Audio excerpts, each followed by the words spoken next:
Welcome back to the About Our Father's Business podcast. Today we have Steven Hasty. He's not only going to share his story of how he became a Christian, he's also going to share his story on how he went from bankruptcy to successfully selling his business. Let's get into it.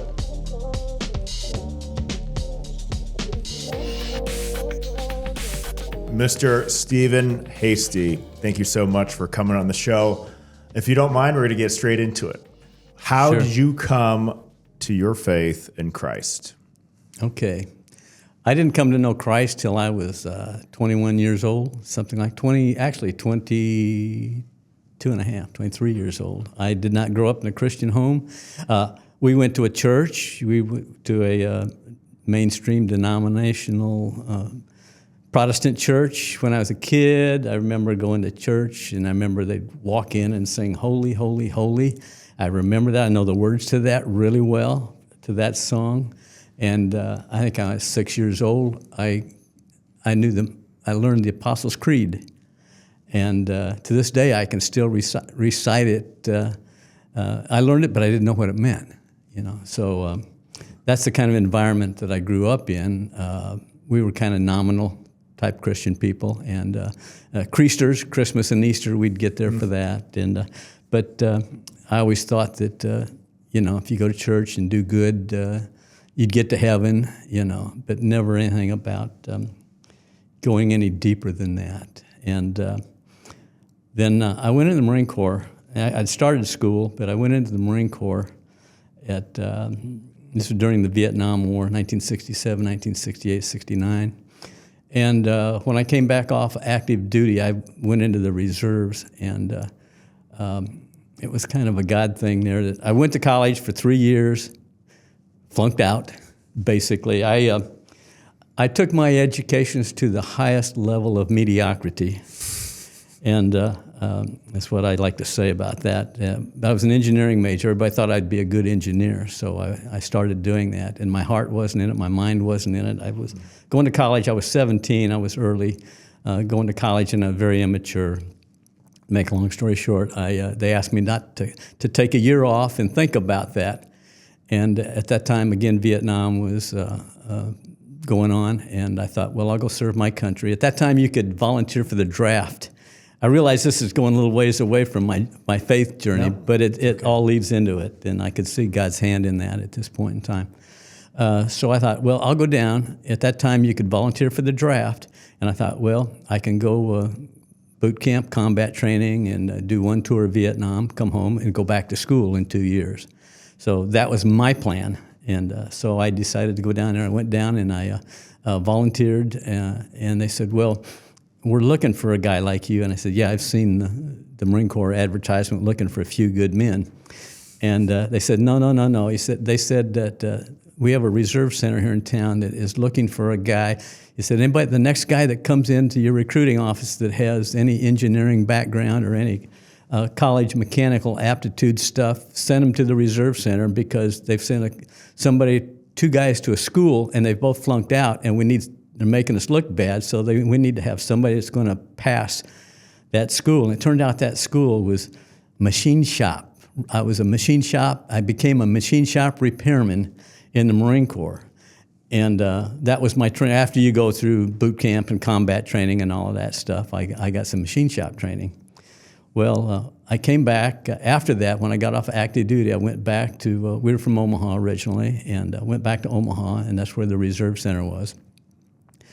And I went to work at a manufacturing plant there. And when I went back to school, they paid my way through school. As long as I worked there, they had a tuition repayment type of deal, as long as you got good grades and stuff. And I became a much better student after being in the Marine Corps for a period of time, and learned a little bit more discipline and matured a little bit more over that time frame. And I went back to school. I was actually working full-time and going to school full-time the last 2-3 years. But I got an engineering degree.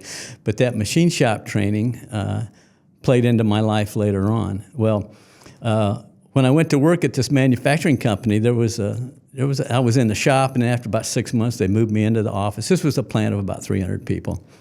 And there was a girl that worked in the purchasing department there. And she was kind of a cute gal, and I thought, you know what, I'm going to ask her out. And, didn't have to worry about the Vietnam War anymore. I could get called up, but we didn't get called up. And I had driving a Corvette and just going to school and just living the high life, so to speak. And I thought, well, I'll ask her out. So I asked this girl out, and we dated a few times. And then I asked her, I said, hey, you want to go drive-in with me?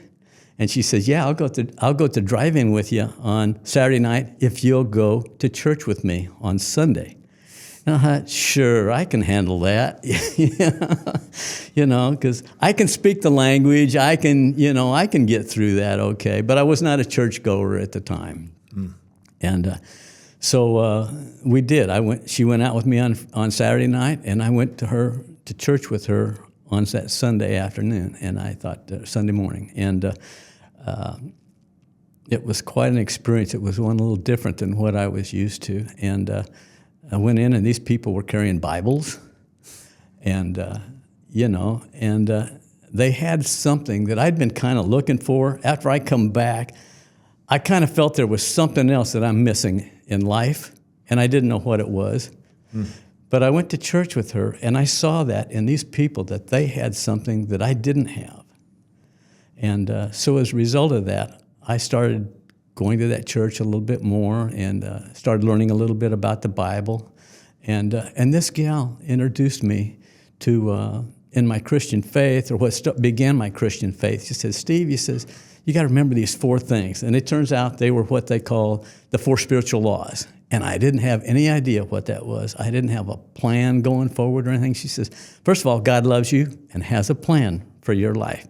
You, Steve Hasty, a plan for Steve Hasty. And he wants you to be with him. And the second thing is we're sinful and we're separated from God by our sins. Mm. And I thought, yeah, you got me on that one pretty good. And, he talks about the wages of sin or death, and all have fallen short of the glory of God by our sin nature. I thought, yeah, I could see that being me. I admitted that. And then she talked about how Jesus Christ was God's only provision to man, to us, to be able to come to get close to God and to understand what God, through his sacrifice on the cross. And I never really thought about that. I never thought about that at all. And I got to thinking, there might be something to this, but that doesn't solve the plan for my life. She says, well, the 4th law is that you got to accept him as your personal Savior, as your Lord, as your Savior, and then as your Lord going forward. And that's the first time I heard that and learned that it's not about how you live your life or going to church. It does not make you a Christian. You can go to church, but I can walk in my garage, but that doesn't make me a Chevrolet, So I started to learn a few things, I learned a couple of verses that kind of helped me through. I started doing a little Bible study and stuff, and through the people at this church, I started growing in my faith. And I learned that you can't earn your way to heaven no matter what you do. You cannot earn your way into it. It's only by God's grace. Mm. Jesus said, I am the way, the truth, and the life. No one comes unto the Father but by me. Mm-hmm. And when I first started to understand that, that's when I came to know Christ as my Savior. And since that time, I've been trying to follow him every day. Mm. So again, I went forward at a service and walked down that aisle.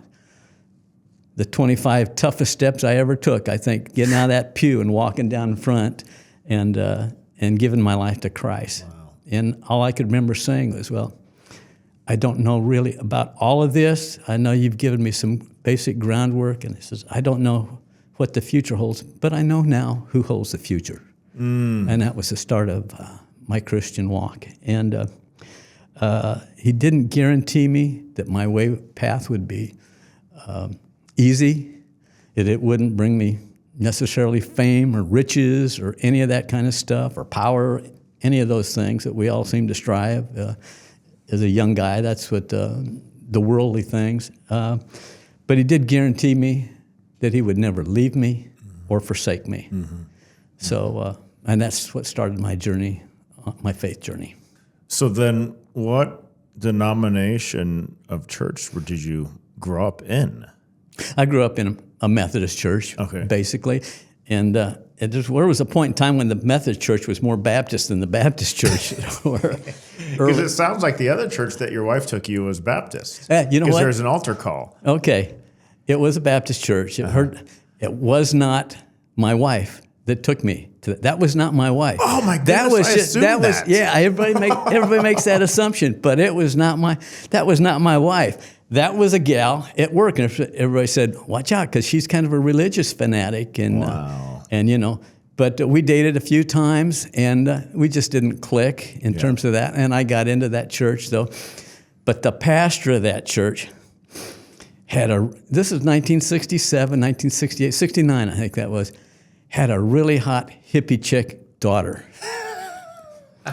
And over the next 2 years, we drew together, and she became my wife. Oh my goodness! So hold on a minute. You made her dad was the pastor of the church, so she was a PK. So you meet a lady at work who helps you come to Christ, but then you meet your wife at the church that lady took you to. Yeah. Wow. And that's amazing how God works, how he uses God's providence is how he uses side doors, to do something like that. That is a great story. Wow.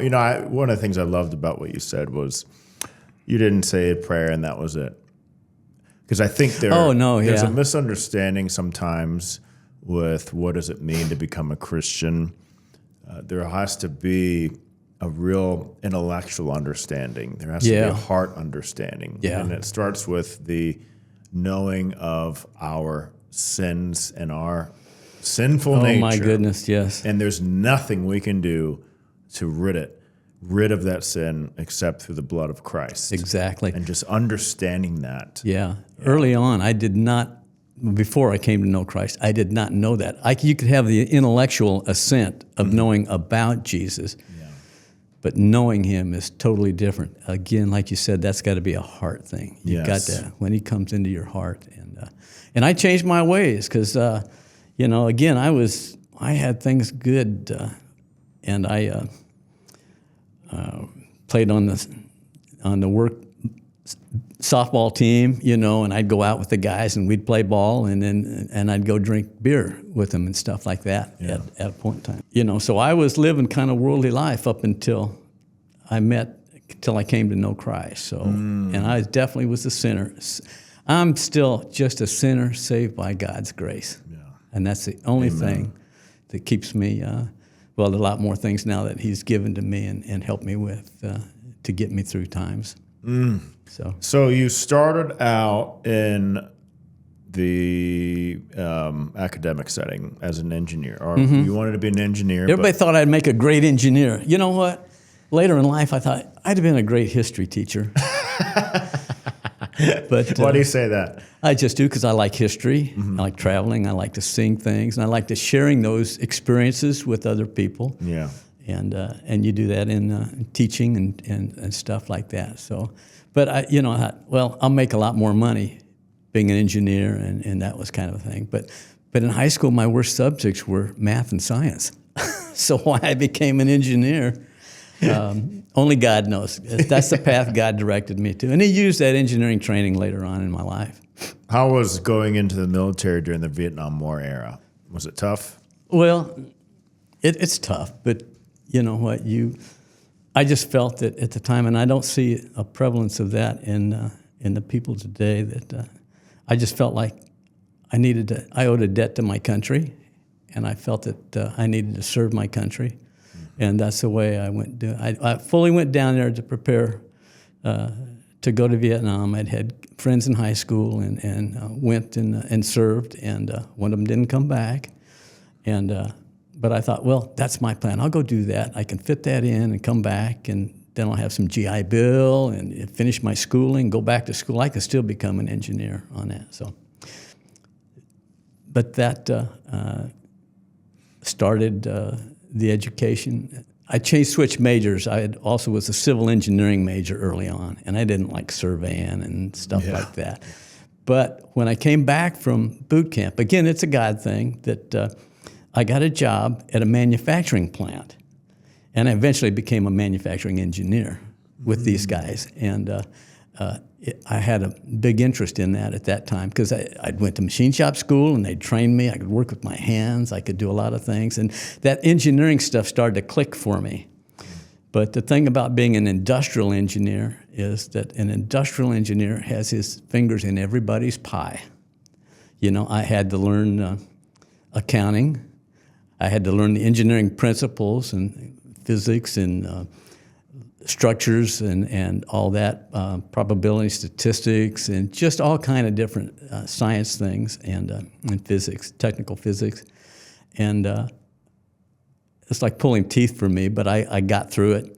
And but then later I started applying a lot of that engineering stuff to my work. I could see when I worked with it at work, I could then understand what it was about, and that helped me go on. But again, as an industrial engineer, I had to learn how to do for cost equipment justification for buying new equipment to help us. I'm the efficiency expert. I'm the guy that tried to come up with new things, and I was continually in continuous improvement projects and stuff. Well, what can we do to be better? Yeah. And when you go to buy capital equipment, if you're part of a big corporation, that you have to do, we had to do like 76-page discounted cash flow rates of returns. First of all, I didn't know what that stuff was at first, but I learned that as I went and developed that stuff. Well, while I was a young engineer after I graduated, and they transferred me to California. My wife and I went out to California. She was pregnant with our first daughter. And at that time, I'm still searching. I'm not sure what God has for me, but I think He's got more than me just being an engineer. And when I was in California, we started doing things like our Sunday school class at the church we went to. There was cowboys, there was dentists, there was teachers. It was just quite a collection of individuals. But we would play cards, pinochle, on Friday nights, young married couple class. And every one of us started to fix up houses, buy a house, fix it up, and sell it, and then go to the next level of house. And that was what we did on the side. Well, I was taking these MBA classes, and at the same time as I was what we now call flipping houses. And I did that because this one class I took, it was based on Harvard School of Business, small business case analysis, and it was solving small business problems. And, I was working 40, 50 hours a week, and I'll bet I spent 40 hours a week on that class.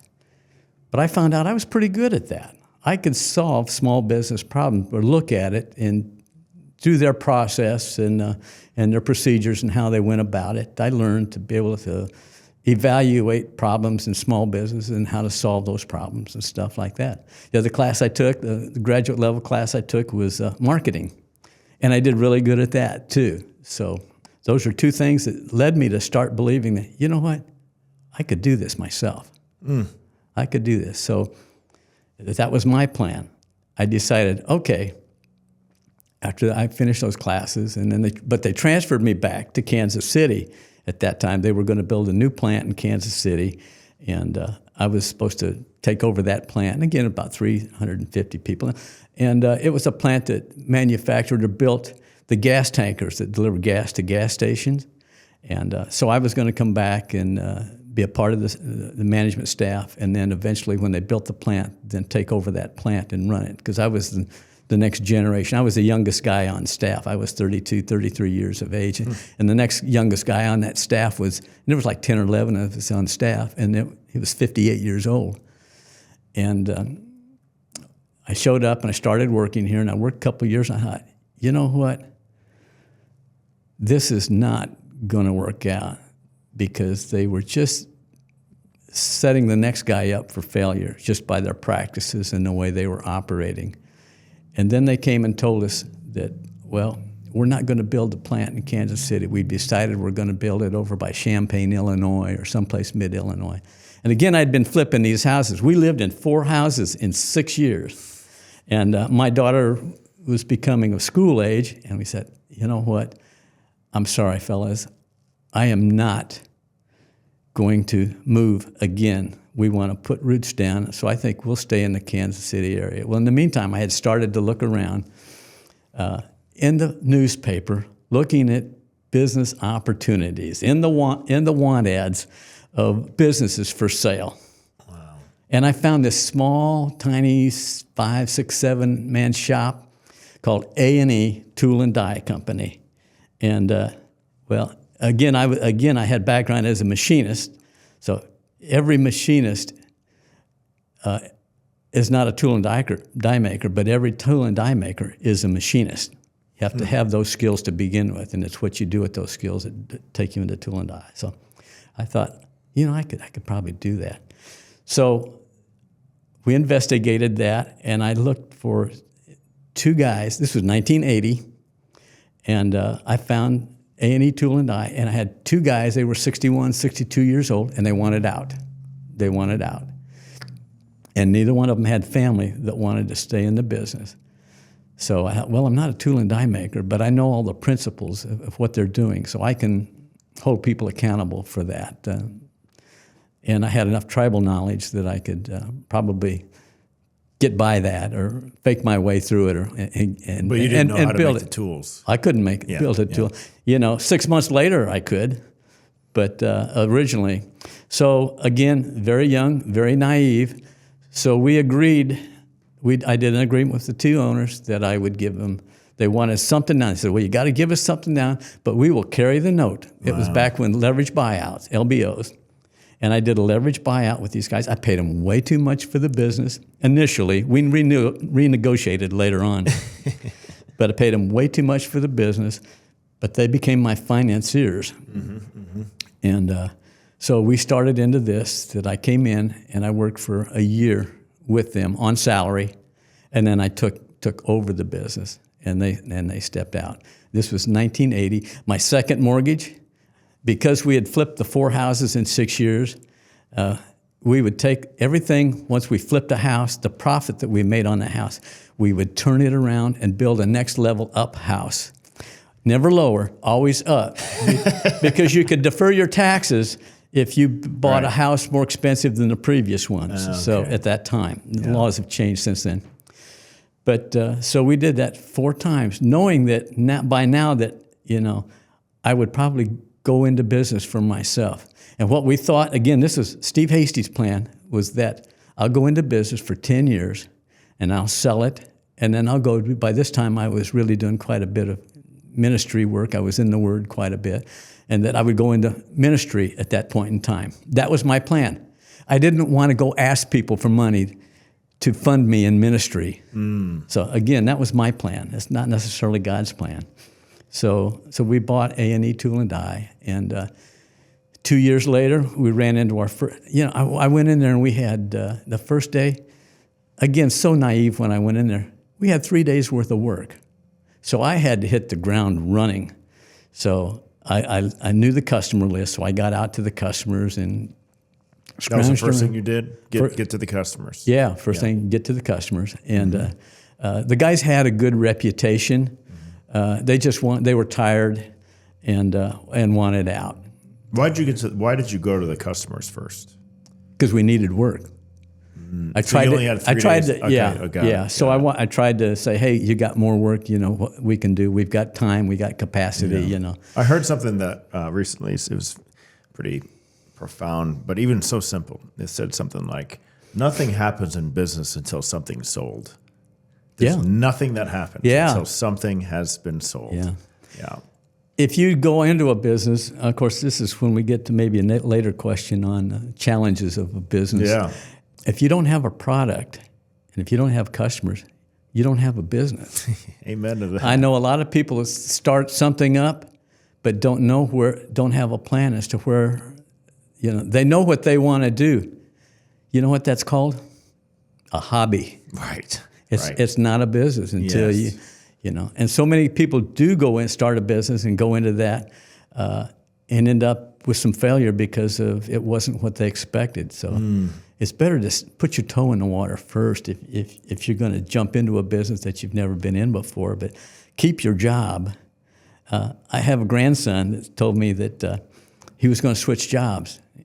He was talking about quitting where he was working at part-time. He's only a sophomore in high school. He's a junior now in high school. And his older brother and I looked at him. We were playing golf together one day this summer. And we both looked at him and said, don't ever quit your old job until you have means of support or a new job. So even if you transition, if you work part-time and do that part-time, because you may not like it once you get into it. So the mindset's a little different today. This generation, or even my generation, to be honest, maybe the younger, is a little different, where they are a little bit more risk adverse on that. There's not a lot of that planning with quit a job and then, or even get, for example, laid off, and then not have this sense of urgency to get back to work, regardless of what you're doing. Yeah. Now it's just, I got to wait for the perfect job. But there's no such thing. You still have bills to pay. You still have bills to pay, and there's no such thing as a perfect job. No. And you will, everybody will, there's unanticipated scenarios that happen. Yeah. In your business. I want to push rewind for a second. So Sure. Let's go back to your military experience. I have a question. Did you get issued a Bible? I still have that little Bible. I knew you did. A new little New Testament. Yes. It's not a whole Bible, Right. but it's the government issued you a Bible. Yes, they did that even in World War II, because my family and I went to the Museum of the Bible in Washington, D.C. Oh, yeah. Great place. And I got to see a Bible that was given out during World War II. Yeah. And I think that's Roosevelt, maybe. I can't remember who it was, but it was probably Roosevelt. Yeah, it was signed by him. It's like a little 3x4 by about 3/4 of an inch thick, little black covered Bible. Incredible. Yeah. They don't. I'm pretty sure they don't do that anymore. I don't know. Yeah, I'm guessing they don't, which is unfortunate, but I just loved that. Anyways, Yeah. The second question for you is, you went into pursuing an engineering degree, took a break from that, went to the military, came back, and then you did get your degree in engineering? I did. I have a degree in industrial engineering from the University of Nebraska School of Engineering. So then did the military help you get in a different mindset to accomplish that degree, or what changed? No, what changed is that I don't like being a quitter. I don't like not finishing something I start. Yeah. And when I went in the military, obviously I quit school, or school quit me, basically, and rightfully so. Yeah. But I thought, I need to do this, and just because then I took the classes and finished up, and the more I got into my upper level management classes and engineering classes, the more I liked it, and I had also learned a few things in the Marine Corps that I became I was a good Marine. Wasn't a very big Marine, but I was a good Marine, and I learned a lot of leadership. I got a couple of promotions I finished top of my class in machine shop school, and you come back, and then if you want rank and pay, then you got to advance. And it seemed like that came easy to me. I became a platoon sergeant. I ended up a staff sergeant, which is 6 levels up from basic, where you start basic training, and learned how to direct people, lead people, leadership training, and again, a little maturity there coming through. You got to study. No, you got to do this. You got to do that. What's the secret? What's the secret to getting promoted 6 levels? Is there any one common theme that you can share with people? Oh, I think just staying at it, giving it your best. Yeah. Giving it your best and doing the best job that you can, 110% all the time. All the time, not just all today. Yeah, not part of the time, but all the time. Yeah. Why is it important to you that you have to finish what you started? Oh, I suppose there was a little bit of pride in that, but I actually, by the end of the school, I enjoyed it. I enjoyed what I was doing, and I knew that I could make a good career with it. And again, I got married, and knew that the place I worked, that they wanted to promote me and go on from there. And again, my military allowed me to do some of that. So going back to your first year, maybe first 5 years of owning your brand new purchase business, tell me about that experience. Was it all just easy and the money was flowing in for you? Well, let me modify that. You said 5 years. Yeah. I'm going to say 10 years. Okay, 10 years then. All right. First year, boy, it was a scramble. It was a struggle. But I had some good people. I think we did have to let a couple people go because we didn't have enough work for everybody. And that's the hardest thing when you're a young Christian is letting people go. But there's a point in time, and I know a lot of businessmen who have went through tough times, and they said, well, we kept our whole staff during tough times. And I commend them for that. But there was time, if I would have done that, I would have run the whole business into the ground. So those are times when you have to not cull your workforce, but you have to make sure that the workforce is doing a good job for you, and that leads you towards profitability. And not at their expense, but using them to help you give everybody the job. So, we had 8 and we dropped down to 5, I think. And, if God wants somebody somewhere else and you're struggling to keep them on board, how does God get them someplace else? Sometimes you have to let people go. And yes. I've had people thank me over 35 years in that business for saying, you know what, this is not working out. And they left and went someplace else, and it was a great thing for them. What was the economy like during then? Because I think interest rates were around 18% in the early 80s. That second mortgage I took out to go into business, 18%, 10 years. But that time, interest rates were jumping up. We bought our first house, it was 9%, 10%, 11%. And we didn't think a thing about it. People in those days, that was just what the standard was at that time. But you were also getting 11% on zero coupon bonds in your funds. If you had any savings. It goes both ways. It worked both ways. Yeah.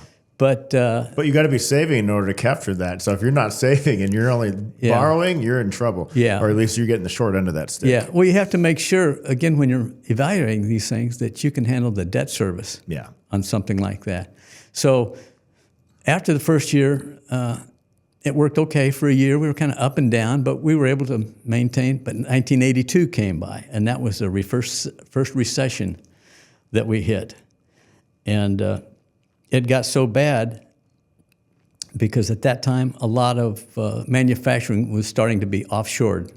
Went to Korea, went to Taiwan, went to China, started to go to China. And the tooling side of our operation started going to Portugal, Spain, Czechoslovakia, places in Europe and stuff like that, because they had cheaper labor than what we did. And union wages here and raised things quite a bit here in the United States. And that's when manufacturing started leaving the United States. That's when the European and the Japanese Pacific Rim car companies started to flourish in the United States because we couldn't compete with them. Right. So that became a severe challenge for us, and that started in 1982. And in 1982, the guys, I said, that I had the debt service to, again, I had this, $300,000 mortgage with them, and I was paying them so much a month.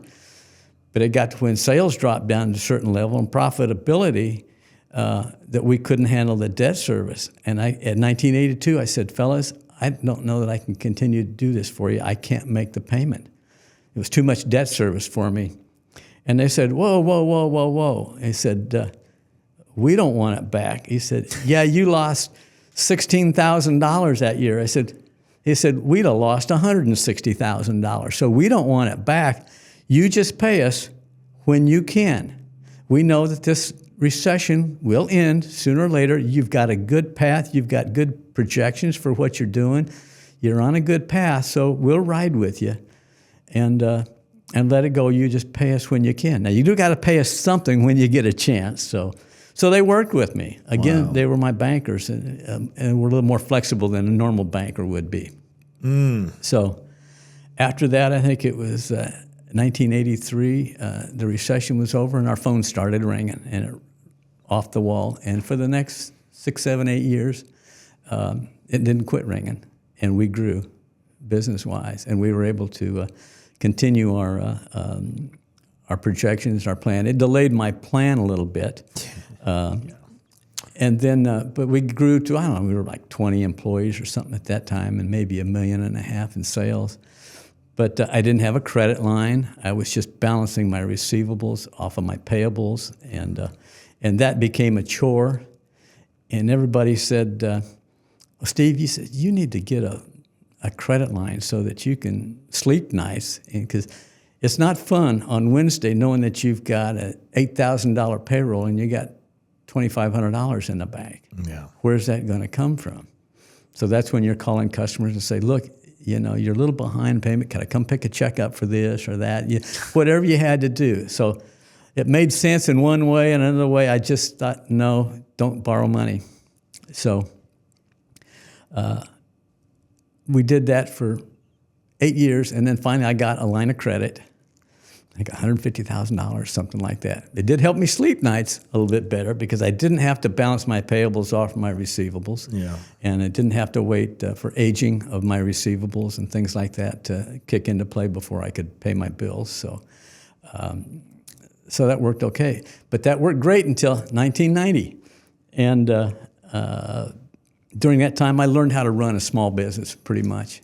I learned a lot of things. Matter of fact, I got to a point where I thought, well, there isn't too many problems I can't handle. Now, when I went into that business, I dedicated it to Christ. I said, God, this is your business. Help me to be a good steward of it. Help me to be good to my people. Help me to do the things that you want me to do. But as time went on, and I know so many small business guys, even Christian small business guys, that we do what we want to do. Yeah. We don't always bring God or bring Christ into making those decisions. And in 1990, God said, Steve, I've had enough of this. In 1990, we took on 2 customers. We were trying to expand and grow our business, and I made a couple mistakes. I took on a couple of projects that I could fund as long as the people paid their bills.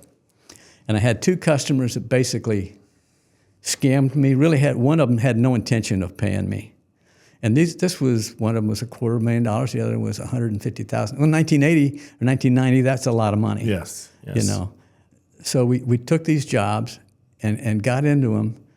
And one guy was supposed to pay me as soon as we shipped the first shipment. And this was like $80,000. I had 3 truckloads that I was supposed to deliver him within a week's time. And the agreement was he'd pay on delivery. Once it got to his door, he'd send me a certified check for $80,000. And then one 5 days later and another one 3 days after that. And so we sent the first shipment of parts to him. Actually, it was a completed product, and shipped the completed product to him that he was able to just turn it around and sell. Well, he had made a mistake, and it was built to his design and packaged and everything. He had made a mistake on his design. He had a design flaw, and he had to make a change. We had to change the tooling and remake parts, and it set him back 6 weeks for us to be able to make the tools, develop the tools, build the tools, run the tools, make the parts, send them out for heat treating, send them out for plating, and then get them back and then get them packaged up and put in the completed product. And during that 6 weeks, he was past the prime time for that market. It was a hunting-related product. It was a tree stand. Yeah. That bird watchers use, and actually the Marine Corps came up and they were interested in it from a sniper standpoint. But he would build tree stands for deer hunters and stuff like that. And it was a pretty neat product. But to make a long story short, he missed his season and he didn't get the orders that he had dried up. And we shipped the first shipment to him, and he told me, okay, well, I said, Did you get that? He said, yeah, I got that. He said, the check's on its way. So we had the second truckload ready. And so we thought, okay, well, we'll release it, being the check's on its way to us. Well, 3 days later, I'm still looking for that first check. And he said, he said, you should have received it. He said, I'll follow up on that. And he'd received the second load by then, another 160. So another 180,000 for a total of 160,000. To make long story short, he didn't have the money. And the third, he said, Steve, he said, I'm sure you'll have that check tomorrow, that first one and the second one tomorrow. And so, again, I was very naive, and I let it go, knowing that thinking that I was going to get those checks. And I ended up with $250,000 hanging out there. I had to pay for my aluminum. I had to pay all my vendors and stuff like that. And I couldn't do it. Couldn't do it. He said, so I called him, I said, where are you at? I mean, why haven't I not received? He said, he says, well, I'm going out he said, I got a meeting with the bank tomorrow on inventory financing. I said, whose inventory? I said, that's my inventory. You haven't paid for it. It's not your inventory. He says, Steve, you're wrong. He says, I have possession. That is my inventory now. Oh, my goodness. So he kept the inventory, didn't even pay you for it. No, he says, you're going to have to catch me. He said, it'll take you 2 years in court to catch. He knew what he was doing. Wow. He knew what he was doing. And I was naive enough. I learned a big lesson from that about security on your investments and on your dealing with people. And when my dealing when a handshake with people ended. Yeah. Right there. Unfortunately. But it was my lesson. I can't blame him for it. Yeah. That was my mistake. I put my company in a position that it really couldn't recover from at that point in time without doing something drastic. And this led to bankruptcy, right? This led to the bankruptcy. And I developed a saying from that: in desperate times, desperate men do desperate things. Some do good, desperate things, and others do bad, desperate things. Well, this is 1990. 1990. And then you went bankrupt. Yeah, October 19th, 1990, 8:37 a.m. Oh, my goodness. So, but who's counting? Yeah. And then as you went through this process, you didn't shut the business down, though. No, we had some work. I didn't have any cash. Yeah. My cash was all tied up. This is more for the debtor, the people you owed money to. Yeah. Just to kind of hold them off. But what I did at that time, a week before the bankruptcy decision would come out to people, I went to my customers because I still needed parts to finish out some of the other projects that we had going on. And I went to them and I said, look, confidentially, this stays in this room, that I'll be filing bankruptcy, Chapter 11 bankruptcy, in 4 days. But I need these components. Will you allow me to buy these? He said, I know I owe you some other money. He says, but can I buy this new stuff from you? I'll pay cash for it. Because I still had income coming in and jobs going out. Yeah. So I said, I'd be glad to pay you cash for this because this is what's going to happen in 3 to 4 days. And most of them agreed with me. There was only a couple that didn't go along with me on that. But we paid cash and let them know ahead of time what was going to happen. And within 6 months' time, I was back on 30 days terms, net 30 days terms with most of my suppliers. And I asked one of them, I said, why are you extending me credit now? He said, I really need it, but why are you extending me credit? And one of the industrial supply houses here in town said, Steve, he says, let me tell you a story. He says, you came in and you paid me $2,600, $2,700 up front on things because you knew what you were going to do. He said, the next day, he said, I had somebody come in and ordered $10,000 worth of supplies and product that I gave to them, and then the next day, they filed the Chapter 11. So they knew they were going to hang them out to dry. And he said, I never did get my money. He says, but you told us what was going on. You were up front. You did what was right. And as a result of that, that's why you have credit terms with us today. So we were trying to do the right thing. So then how long did it take for you to Because I remember you mentioning to me that you paid all your debtors back. I did not pay all my debtors back. You did not? I did not. I paid the bankruptcy court wanted me to pay 10%, 10 cents on the dollar. Yeah. I said, I can't do that to my customers and my suppliers. I said, I just can't do that. As a Christian, I feel responsible. I said, well, the most we'll allow you to do is 50 cents on the dollar. And they put me as the debtor in possession, which means I controlled what was going on with the bankruptcy court and to the vendors that I owed money to and the continuation of the business. And they said, you pay them 50 cents on the dollar, they will all take that and they will write that off. So they'll get most of their money back by declaring, a bad debt type of thing. Well, you didn't have to do 50 cents. No. You only had to do 10 cents. Yeah, they had 10 cents. But I thought, well, I had done the numbers and I could handle that. And I thought, could I do no less? As a Christian guy, I can't do some anything people less. would say, hey, 10 cents, I can pocket more money now. I got 40 cents now in my pocket. Yeah, and you have it now. Yeah. So that's what we did. And it was 6 years later, 1996, when we emerged from Chapter 11 bankruptcy. And the guys that we had represent us in the bankruptcy court said, Steve, he says, you realize that only 1 in 10 come out of a Chapter 11. Nobody comes out of a Chapter 7 corporate bankruptcy. Yeah. That's a dissolution of assets. Mm-hmm. But at Chapter 11, many try it, but only 1 out of 10 or 1 out of 11 come through this successfully. He said, but you were the one guy that we know that did it successfully in the past few years. So, unfortunately, you're running out of time, but I do want to get to the. Oh my goodness! Again, I got words. No, it's you know okay. that. I want to get to the light at the end of the tunnel. Okay. So you ended up selling your business, and what year was that? 2015. So that was 15 years ago. later. Yeah. From bankruptcy to selling it for a good amount, right? And I guess my question for you is, for other business owners who are listening to this, what's the 1 or 2 tips that you can give to help them sell their business for top dollar, maybe 10 years from now, 5 years from now, or whenever? Well, first of all, I would say that that's your plan.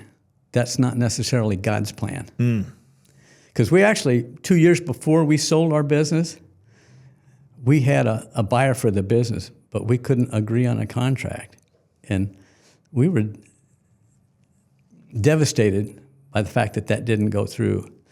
But I knew, okay, if that's not going to work, God's got something for us.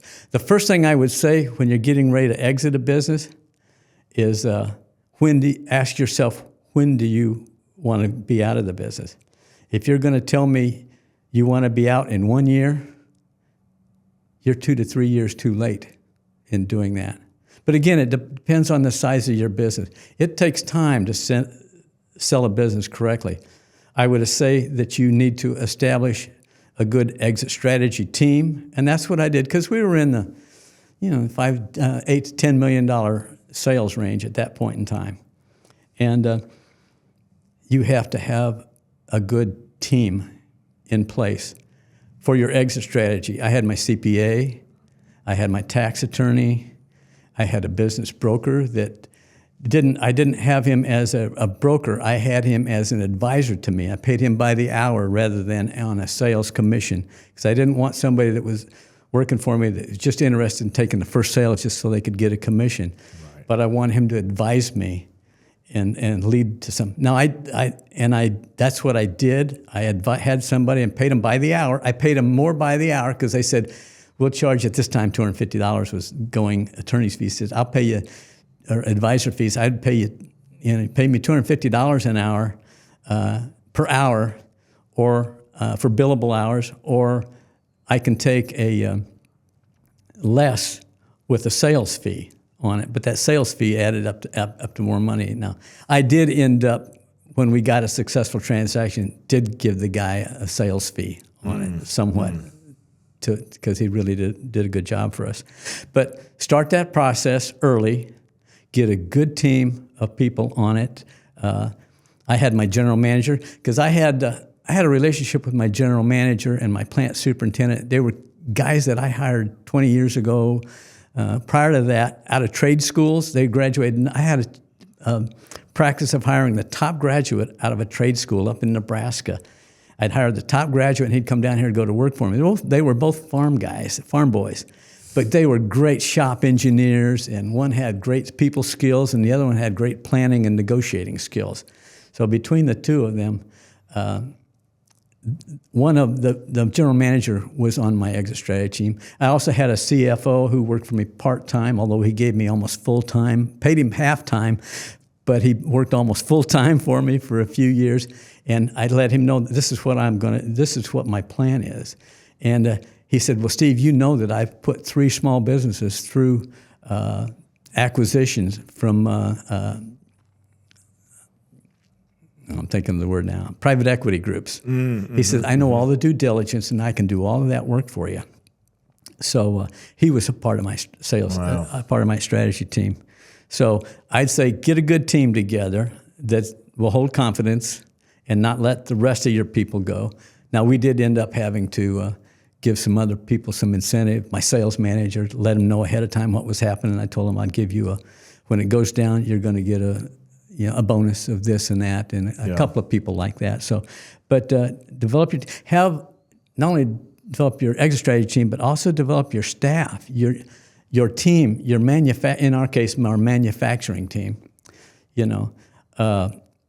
The broker said, Steve, you don't want to be a one-trick pony. A business of your size does not want people, they don't want to come in and see a one-trick pony where you're doing everything. Yeah. Because if we buy this business and come in and you're the only guy operating it, it's worth a whole lot less to them, because if I go out and get hit by a truck the next day, right, they're goofed up on their investment. So he said, I would strongly advise you over the next year to wean yourself off of the operations of the business and work it to where you work 3 days a week, or 5 days, 4 days, 3 days a week, and down to 2 days a week. And finally, towards the end, I would go in on Monday and just check operations, see where they were on, what they were going to do. I wouldn't go into the operations meetings because that was led by the plant manager and the superintendent, and they would direct those. We had daily meetings, daily morning meetings, and then I'd go in on Thursday and I'd do strategic planning with them. I would work on my business on those days and not in my business. So by the end of that time, I was going in, when I'd go in the shop, those 2 days a week, I'd go in and they'd be in the conference room, and I'd stick my head in there and start to get into things, and I saw them roll their eyes and this and that, and they would have to stop what they were doing and bring me up to speed before they could go on. I thought, that's not right. They got to do this. Yeah. So I quit doing that, and I turned it over to them, and it worked out really well because they ran my business for me. But under my direction, I still checked operations and things like that.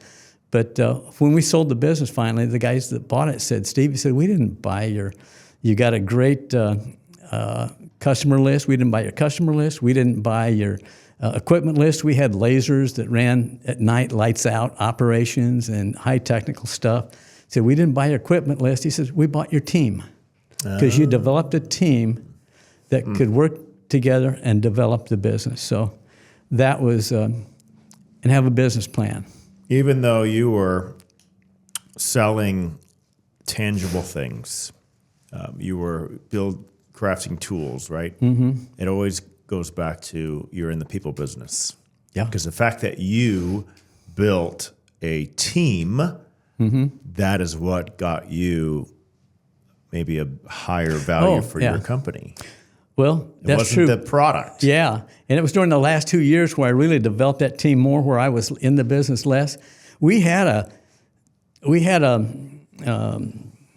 agreement with the company 2 years before we sold it. I mentioned that we had an agreement, but we couldn't agree on the contract. Yeah. So we had to step away from that one. They stepped away, and we stepped away from it. And I thought, well, what are we going to do now? Well, we had some holes in some things. We thought, let's do a strategic marketing plan, because at that time, my thoughts on marketing was that sales was an event, not a process. The sales is a process. Yes. You got to do pipeline analysis, gap analysis, and all of those kind of things. So he helped lead us into developing that process. And through that, we started to gain traction really well. And it turns out that the price that we had agreed to with the first people, that we couldn't agree on a contract and we agreed to go our separate ways, was double. Well, we sold for double. 2 years later, sold for double. Because you were patient and you went on God's plan. It was God's deal. God's timing. I thought, well, God, that sure looked good, but, you got something. Everybody said, how can you not be disappointed in that? Yeah. And I thought, well, it's not mine. God led me to understand that whose business is it? It wasn't my business. Right. It was his business. That's I was such just a good managing, reminder.